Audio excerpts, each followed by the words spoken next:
Very good morning to all of you. So, in the last class, we have completed our topic, that is export import document, in which we have studied the export documents. It is divided into two: principal export documents and the auxiliary export document.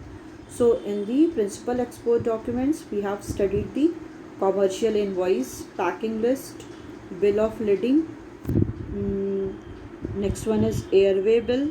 Next one is certificate of inspection, certificate of origin, bills of exchange. And in the auxiliary export document, we have discussed the what is pro forma invoice, which is required in the exporting the goods and services. Next one is intimation of the inspection. So it is this document is given by the exporter to export inspection agency, that they inform that they asked or they inform the agency to send an inspector for the inspection of the goods and services, goods which are to be exported. Next one is shipping instruction. So this document is also prepared by the exporter for instructing the shipping company about the goods which is exported in their ship. Next one is insurance declaration. So it is also prepared by the exporter who wants to take the insurance policy. So he make the declaration relating to the insurance policy. Next one is shipping order. This document is issued by the shipping company. So it gives the confirmation to the exporter about the space in the ship has been already booked, okay, for the goods of the exporter. Next one is made receipt. So this receipt is issued by the captain or the chief officer of the ship. So it is this receipt is a acknowledgement that goods are boarded on the ship, okay. Goods are already boarded on the ship, कि goods जो है वो ship पे board हो चुके हैं. And this receipt state that the condition of the goods, okay, कि which the condition of the goods is already good or bad, okay. If they check and the goods are in good condition and the packet is already properly packed, so that they can give the clean made receipt. If it is not satisfied with the packing or the condition of the goods, they will provide the whole made receipts, okay. So always the exporter must insist to clean made receipt only. Next one is application for the certificate of origin. So this application is prepared by the exporter, okay. ये कौन prepare करता है? Exporter prepare करता है and submitted to the chamber of commerce. Chamber of commerce को submit करता है for obtaining the certificate of origin. कि अब वो ऑरिजिन का सर्टिफिकेट को ऑब्टेन करने के लिए. Next one is letter to banks for the collection of documents. So this document is sent by the exporter to banks. It contains the instructions regarding the shipping document to be collected, okay. So in the last class we have already discussed this is all about the auxiliary export document, and we have also started the topic that is import document. So the import document used in the import procedure, ठीक है. जब भी goods क्या होते हैं, import होते हैं, तो उसमें क्या document needed होता है? It is the bill of entry, okay. जब भी goods क्या है, when this document is prepared by the importer, when he got the information that the goods are arrived at the port. In that condition, this document contains the detail of the goods, like number of the invoice number, as well as quantity, price, weight, so that they can calculate the custom duties which is imposed on the imported goods, okay. It is of three types. First one is bill of entry for home consumption. So it is in white in color. Bill of entry for warehousing, it is yellow in color. And next one is export bill of entry. It is green in color, okay. So it is the specimen for the bill of entry. It is like visuals, okay, number of package numbers or the marks, master or the agent, quantity, unit कितना है, amount कितने का है, port of shipment, description of each class of goods, हर एक goods का क्या है डिस्क्रिप्शन, उसकी वैल्यू कितनी है, फिर value on each which duty is assessed कि उस पर कौन सी ड्यूटी लगी है, वैल्यू एडिट रेट क्या है, टैरिफ जो लगा है, अमाउंट कितना हुआ, इम्पोर्ट का नेम और एड्रेस यहाँ पे देना है, ड्यूटी कितनी है, रेट, अमाउंट, ठीक है, टोटल वैल्यू कितनी आई है, टोटल ड्यूटी कितनी आई, टोटल कितना टैक्स लगा. Okay, so here it is already mention that we hereby it is also the declaration that the particular given above to be true. So after all these the any exporter will sign कि all जो भी information है वो क्या है, पूरी क्या है, सारी ही क्लियर है और सारी ही ट्रू है, कोई भी इनवैलिड नहीं है. तो सारी इंफॉर्मेशन के बाद वो एक्सपोर्टर क्या करता है और importer they will signed on the bill of entry. Okay, sign कर देते हैं. Next one is important terms used in the external trade. Okay, when any importer country or the importing country or the exporter country going for the external trade, there are important terms which is used in the external trade. So first one is free on board. Okay, so under the FOB means free on board contract, the exporter is liable and bear the risk till the delivery of goods on the ship. After this, importer has to bear all the cost and risk of loss, damage from this point onwards. ठीक है, FOB contract में क्या होता है कि exporter is responsible और the liable and bear the risk till the delivery of goods on the ship. कि हर एक अगर कोई भी रिस्क हो गया कि जब भी शिप पे कोई गुड्स क्या हो रहा है, एक्सपोर्ट हो रहा है, तो इसमें एक्सपोर्टर लायबल होगा कि अगर कोई रिस्क है या कोई रिस्पॉन्सिबिलिटी है तो हर एक रिस्क क्या करेगा, एक्सपोर्टर बेयर करेगा till the delivery of goods on the ship, कि जब तक जो भी गुड्स शिप पे हैं वो उसकी डिलीवरी नहीं हो जाती. After the delivery it is the responsibility of the importer. इसीलिए इम्पोर्टर क्या होता है, जैसे वो शिप से गुड्स को क्या होता है उसको विदड्रॉ किया जाता है, सारा उतारा जाता है वहाँ से, तो पूरा क्रॉस चेक किया जाता है कि गुड्स क्वालिटी में, क्वांटिटी में, उनकी प्राइस और क्वांटिटी उनकी सही है कि नहीं, कहीं वो रिड्यूस तो नहीं हो गए. इसलिए क्या है, पूरे इसकी चेक किया जाता है. तो इसलिए क्या है, जो भी गुड्स क्या हैं, जब तक डिलीवर नहीं होते हैं तो it is the soul authority और द रिस्पॉन्सिबिलिटी और the liability of the exporter and he will bear the risk if any circumstances happen. Okay, so after this importer has to bear all the cost and risk of loss.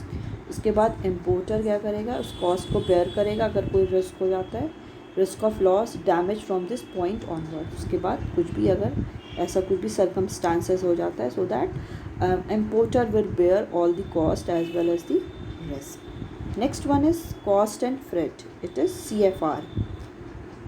Under the CFR contract, the exporter are expected to pay the cost and freight to bring the goods to the port of destination in the importer country.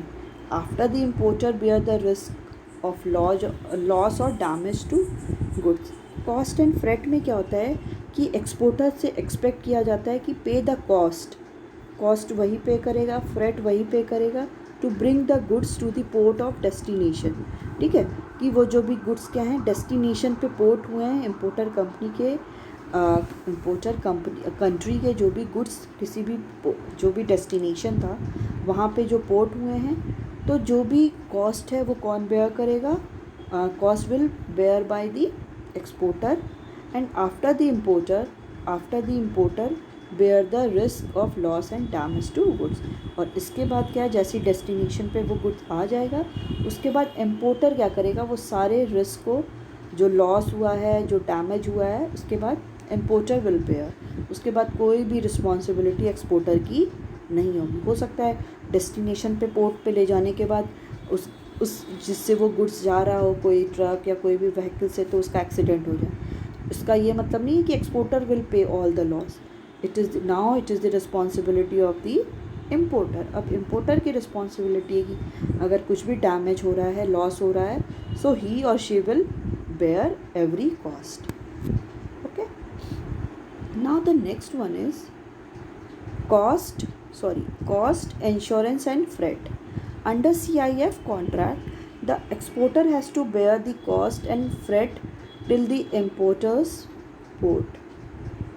Along with these, along with these expenses, the exporter has to take a make insurance policy also. After the destination port, the importer bear the risk of loss or the damage to goods. ठीक है, इसमें क्या होता है, CIF means cost, insurance and freight. The exporter has to bear the cost and freight till the importer's port. ठीक है, exporter ही क्या करेगा, सारे कॉस्ट को बेयर करेगा till the importer's port, importer के पोर्ट तक सारा वो क्या है, कौन बेयर करेगा, एक्सपोर्टर बेयर करेगा. अलॉन्ग विद दीज एक्सपेंसेस, इन सारे एक्सपेंसेस के साथ the exporter has to take a make insurance policy also. और एक्सपोर्टर क्या करेगा, इंश्योरेंस पॉलिसी भी लेगा कि अगर कोई डैमेज हो गया तो इंश्योरेंस पॉलिसी के थ्रू वो क्या होगा, पैसे सारे रिटर्न हो जाएंगे. And after the destination port, उस जहाँ पे गुड्स का डेस्टिनेशन, जहाँ पे उसको पहुँचना है, उस पोर्ट पे पहुँचने के बाद now the importer bear the risk of loss and damage to goods. अब ये क्या है, अब कौन ये बेयर करेगा, now the importer will bear the risk of loss और डैमेज टू गुड्स. अब इम्पोर्टर क्या करेगा, वो सारे कॉस्ट को, सारे जो लॉस हो गया है, डैमेज हो गया है, so he will bear everything. Okay, now the next one is World Trade Organization. It is the WTO. So World Trade Organization is the only global international organization which deals with the rules and regulation of trade between the different nations. It was established on the 1st Jan 1995. Okay, ये जो world trade organisation है वो क्या है, only global international organisation है. एक single ऐसी international organisation है वर्ल्ड लेवल पे विच deals with the rules and regulation of trade. जो किसके साथ डील कर रही है, कि डिफरेंट जो भी रूल्स एंड रेगुलेशन है trade between the different nation. ठीक है, डिफरेंट नेशन के जो भी रूल्स एंड रेगुलेशन है, कैसे वो लोग ट्रांजेक्शन करेंगे, कौन कौन से सारे डिफरेंट रूल्स हैं, किसको फॉलो करना है, ये सारा कौन डिसाइड करता है, world trade organisation. Okay, so world trade organisation is the only global international organisation which deals with the rules and regulation of trade between the different nation. Different nation के बीच में अगर कोई भी ट्रेड हो रहा है तो उनके बीच का कोई भी rules and regulation who will decide, who will deal, the WTO will taking all the decision. So it was established on 1st Jan 1995. So on 1st Jan 1995 the WTO has established. Okay, now the nature of the World Trade Organization, कि world trade organisation का nature कैसा है, क्या मतलब क्या है, उसका work क्या है, वो क्या करता है, उसका फंक्शन क्या है. So WTO deals with the sales of trade between the nations at the global level. ठीक है, WTO क्या करता है, डील करता है सेल ऑफ ट्रेड, जो भी ट्रेड के, जो भी सेल्स करना है ट्रेड के बीच में, trade between the Nations eight the global level, कि डिफरेंट नेशंस के बीच में जो भी सेल हो रहा है, ट्रेड किया जा रहा है, उसको वो क्या करता है, डील करता है एट द ग्लोबल लेवल. मतलब वर्ल्ड लेवल पे वो देखता है कि डिफरेंट नेशंस के बीच में कैसे ट्रेड हो रहे हैं. It contains the contract signed by the government to bind the government to keep their trade policy within agreed limit. वो क्या करता है, इसमें कंटेंट, इट कंटेन्स कॉन्ट्रैक्ट, इसमें कॉन्ट्रैक्ट होता है which is signed by the government, government उसको sign करती है टू बाइंड द गवर्नमेंट, कि और जो जिस कंट्री के साथ वो कोई भी कॉन्ट्रैक्ट हो रहा है तो उनके साथ बाइंड होती है कि to keep their trade policies within the agreed limit, जो भी एग्रीड लिमिट बनाई गई है उस लिमिट के साथ क्या है, अपनी पॉलिसीज़ को क्या करना है, लिमिट कर देना. मतलब एक गवर्नमेंट क्या है दूसरे गवर्नमेंट के साथ एक साइन करती है. आपको पता है, आपने देखा होगा कि इंडिया के प्राइम मिनिस्टर अदर कंट्री के प्राइम मिनिस्टर के साथ क्या है, मिलते हैं, वहाँ पे वो लोग साइन करते हैं कि बोलता है ना कि इतने समझौतों के साथ उन्होंने किया. तो ये क्या है कि एक कंट्री जिसके साथ दूसरी कंट्री के साथ क्या करिए, कोई कॉन्ट्रैक्ट करने वाली है तो उसका वो लोग साइन करते हैं कि वो एग्रीड लिमिट के, मतलब इतना उसका फंड होगा, इतने लिमिट में वो स्टार्ट हो जाएगा। तो ये सारा क्या है, उस प्रोसेस के थ्रू रन होता है। तो ये कौन रेगुलेट करता है? It is done by the WTO. It operates with the purpose of the liberalizing the trade and free flow of goods and services in the international market. ठीक है, ये ऑपरेट क्यों होता है?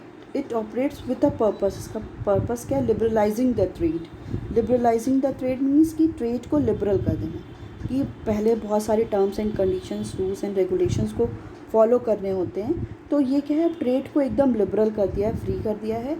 And free flow of goods and services, जो भी goods and services हैं they will free flow, मतलब उनका कोई भी डिफरेंट रिस्ट्रिक्शंस उन पर पुट नहीं होंगे in the international market. International market में अगर कोई, आपको पता है ग्लोबलाइजेशन के थ्रू अब हम लोग क्या है कि फ्री बॉर्डर लेस इकॉनमी हो गई, मतलब कोई भी कन्फाइंड लिमिट नहीं है कि यहीं तक है। अब क्या है कि हम अपने गुड्स को फ्रीली किसी भी कंट्री में क्या कर सकते हैं, ट्रांजैक्शन हम लोग कर सकते हैं, किसी भी कंट्री के साथ हम ट्रेड में आ सकते हैं। WTO settle disputes through some neutral procedure.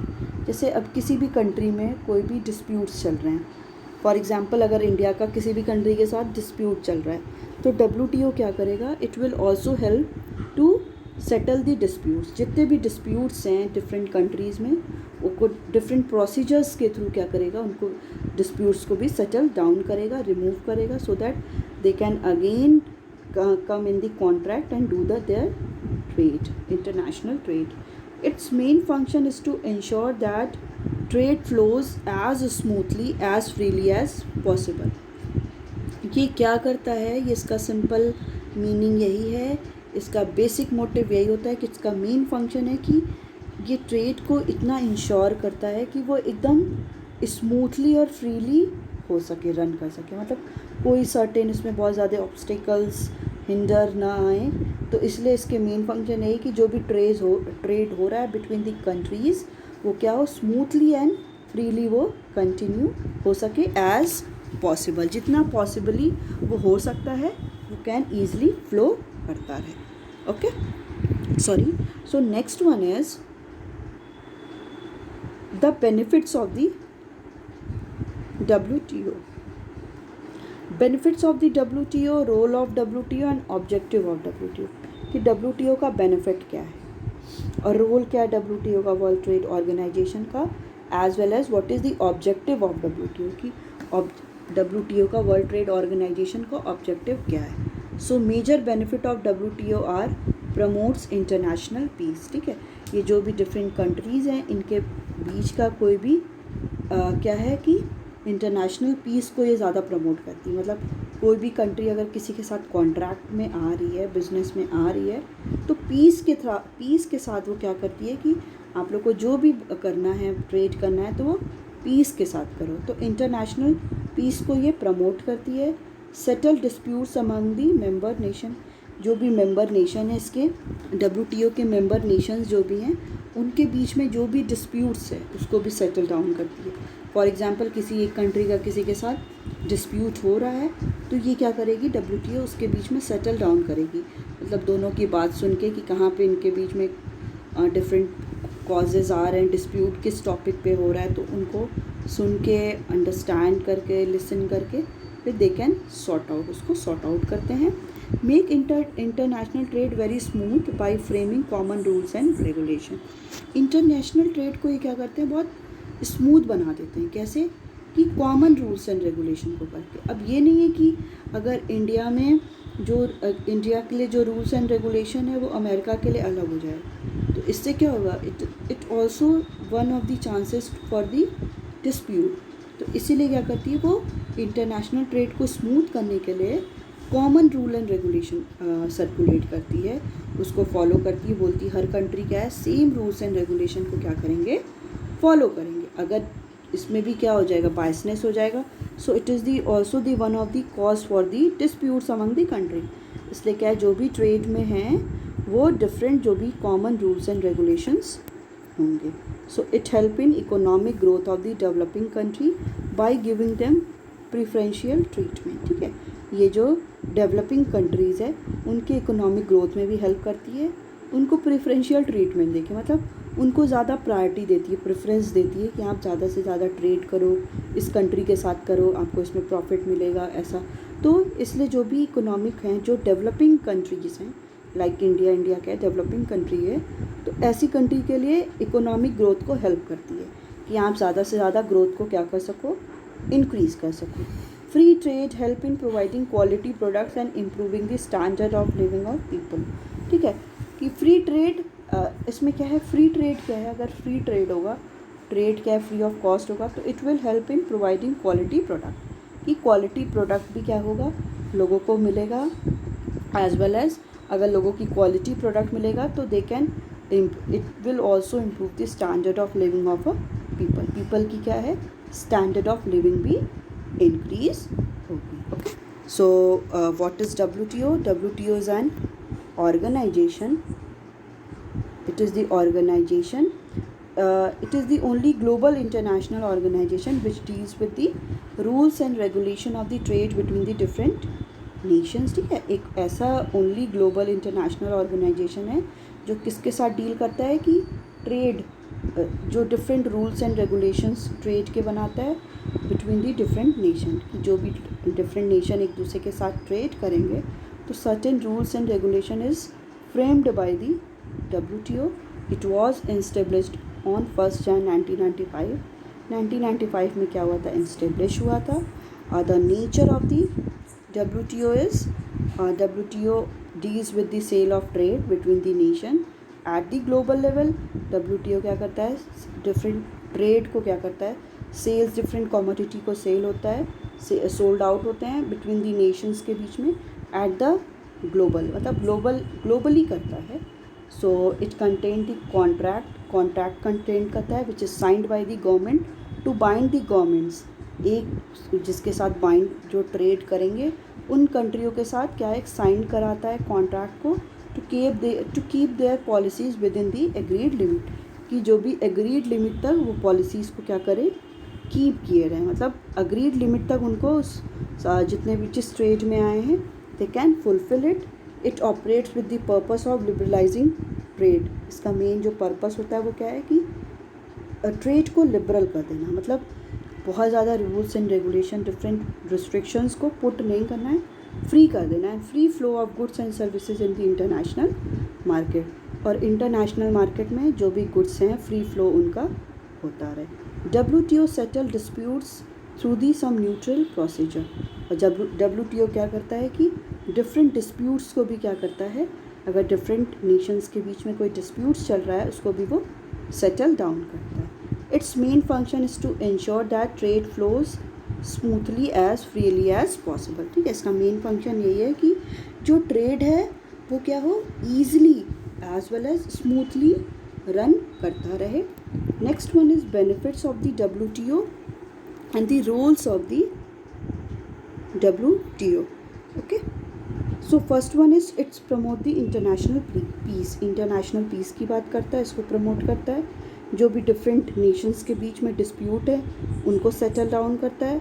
International trade को स्मूथ करने के लिए common rules and regulation draw करता है कि डिफरेंट कंट्री के लिए अलग अलग रूल्स रेगुलेशन नहीं होंगे. It will be the same. Help in economic growth of the developing country. Developing country के इकोनॉमिक ग्रोथ के लिए भी क्या करता है, हेल्प करता है by giving the preferential treatment. उनको preference, different kind of preference भी प्रोवाइड करता है. As well as free trade help in improving the quality product. किसी भी कंट्री में क्या है, फ्री ट्रेड के लिए भी मोटिवेट करता है and provide the quality product भी प्रोवाइड करता है, as well as improving the standard of living of the people, की लोगों के स्टैंडर्ड ऑफ लिविंग को भी इंक्रीज करता है. Okay, so the next topic is mode of entering into the international trade. So what is the mode entering into the international trade? किसी को अगर इंटरनेशनल ट्रेड करना है तो उसका क्या मोड होगा, किस मोड से वो लोग क्या करेंगे, एंट्री करेंगे. So first one is what we will discuss here, exporting and importing. So exporting refers to a sending of goods and services from home country to a foreign country, and importing means buying goods and services from a foreign country. The exporting and importing can be done in two ways. Can be done direct or indirect. Direct means firms itself approach in the foreign country and complete all the formalities itself. On the other hand, when a firm employs a middleman to perform these formalities, then it is called the indirect exporting or importing. ठीक है, exporting की meaning क्या हुई? Sending of goods and services from the home country to a foreign country. कि हम export किसको कहते हैं कि गुड्स क्या है, गुड्स को सेंड करना, डिफरेंट गुड्स एंड सर्विसेज को सेंड करना होम कंट्री से फॉरेन कंट्री में. मतलब इंडिया से हम गुड्स को अमेरिका भेज रहे हैं, तो ये क्या हो गया? एक्सपोर्ट होगा. मीन्स अपने गुड्स एंड सर्विसेज को सेंड करना होम कंट्री से फॉरेन कंट्री में. It is called the exporting. And importing means buying goods and services from a foreign country. Import मतलब कि फॉरेन कंट्री से कुछ गुड्स को क्या करना? बाई करना. मतलब अमेरिका से हम कुछ गुड्स को क्या कर रहे हैं? बाई कर रहे हैं. तो so this is called the importing. So the exporting and importing can be done in two ways. ठीक है, जो भी एक्सपोर्ट और इम्पोर्ट है वो टू वेज से हो सकता है. डायरेक्ट भी हो सकता है एज वेल एज इनडायरेक्ट भी हो सकता है. So direct means firm itself approach in the foreign country. Direct का मतलब क्या है कि फर्म जो है वो खुद अप्रोच करेंगी फॉरेन कंट्री को and complete all the formalities itself. और जो भी फॉर्मेलिटीज़ है, जैसे हम लोगों ने डॉक्यूमेंट्स पढ़े, कौन कौन से डॉक्यूमेंट्स चाहिए, तो उन डॉक्यूमेंट्स को वो खुद कंप्लीट करेगी. तो ये क्या हो गया? डायरेक्ट की कंपनी खुद अप्रोच कर रही है, कंपनी खुद एक्सपोर्ट इंपोर्ट करना चाह रही है और सारे फॉर्मेलिटीज़ को फुलफ़िल कर रही है. On the other hand, when a firm employ a middle man. अब फर्म क्या कर रही है? कोई भी कंट्री क्या कर रही है? एक कंट्री की फर्म्स क्या हैं? वो क्या कर रही है? मिडिल मैन को क्या कर रही है? इन सारी फॉर्मेलिटीज़ को फुलफ़िल करने के लिए कर रही है. फॉर एग्ज़ाम्पल कि वो खुद ना, कोई भी फर्म इंडिया की, वो खुद नहीं करके किसी और को क्या करी? किसी और के थ्रू किसी और मिडिल मैन को एंटर करवा रही है टू परफॉर्म दीज फॉर्मेलिटी. जो भी फॉर्मेलिटीज़ हैं, डिफरेंट जो भी डॉक्यूमेंट्स हैं उनको फुलफ़िल करना, जो भी फॉर्मेलिटीज़ हैं उनको क्या है? मिडिल मैन के थ्रू करवा रही है. Then it is called the indirect exporting and the importing. फिर इसको हम लोग क्या बोलते हैं? इनडायरेक्ट. ये क्या है? डायरेक्ट नहीं हो रहा है. कोई भी कंट्री डायरेक्ट किसी के अनदर कंट्री के कांटेक्ट में ना आके किसी और के थ्रू क्या है वो क्या कर रहे हैं? हम लोग इंटरनेशनल ट्रेड कर रहे हैं. So this is the mode of entering into the international trade. If anyone want to do international trade, so they can do the export or as well as import. Export simply means the sending of the goods and services from the home country to a foreign country, and the importing means buying the goods and services from a foreign country. This is called the import. So import as well as export can be done in two ways, direct or indirect. Indirect means if any firm itself approaching to the foreign country and fulfill all the formalities itself, it is called the direct. And on the other hand, if any firm not employ a different kind of middleman to perform all the formalities, then it is called the indirect exporting or importing. Okay, so meaning and the objective, export trade refers to the selling goods and the services produced in the home country to a foreign country to across the border. The seller of such goods and services is known as exporter and the buyer is called the importer. ठीक है, export trade refers to the selling goods and services produced in the home country. ठीक है, export trade का मतलब क्या होता है कि जो भी गुड्स हैं उनको सेल करना, जो भी अपनी कंट्री में क्या हुए हैं? प्रोड्यूस्ड हुए हैं, उनको कहाँ पे सेल करना है? फॉरेन कंट्री में सेल करना है. ठीक है, इसे क्या बोलेंगे? इसे हम लोग बोलेंगे export trade when the service produce in the home country and they are sold in the foreign country और अक्रॉस दी बॉर्डर. और कहीं पे भी वो या तो डिफरेंट फॉरेन कंट्री में कोई भी गुड्स क्या होते हैं? सोल्ड होते हैं, which is produced in the home country. वो प्रोड्यूस कहाँ पे हुए हैं? होम कंट्री में प्रोड्यूस हुए हैं and they are sold out to the foreign country. It is called the export trade. And the seller of such goods and services is known as exporter. जो भी seller है, जो इन सारी activities को कर रहा है, कोई भी पर्सन जो गुड्स और सर्विसेज को सेल कर रहा है, उसे क्या बोलेंगे? Exporter. And the buyer is called the importer. मतलब जो उन कमोडिटी को, मतलब मैं क्या कर रही हूँ, उन कमोडिटी को सेल कर रही हूँ, so I will called as the exporter. और मैं जिसको सेल कर रही हूँ, जो परचेज कर रहा है, उसे क्या बोलेंगे? इम्पोर्टर बोलेंगे। Okay, so in today's class what we will discuss, we have discuss the what are the different important terms which is used in the external trade, that is free on board, cost and freight, as well as cost, insurance and freight. We have discussed World Trade Organization, nature of WTO and the benefits of the WTO. We have started the mode of entering into the international business, and thus we have studied what is the meaning of the exporting and importing. Okay, so it's all about your today's class. We will continue further in the next class. Okay, thank you.